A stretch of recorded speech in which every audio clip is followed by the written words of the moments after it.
কোনো মানুষই ভুলের ঊর্ধ্বে নয়। আমি মনে করব যে আমার বন্ধুমেরা হয়তো কোনো ভুল ছিল আপনাদের কাছে।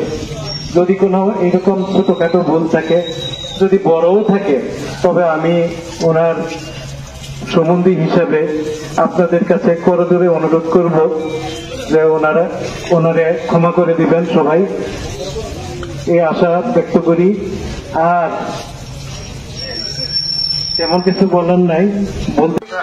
আল্লাহ রাব্বুল আলামিন যেন ভগবান মুখ থেকে সঠিক তথ্যগুলো বের করে দেয়, এই প্রত্যাশা ব্যক্ত করি, এই দোয়া কামনা করি এবং তার পরিবার পরিজনকে আল্লাহর এই সুখ আমরা সকলেই চেষ্টা করবো দাফনে অংশগ্রহণ করবার জন্য।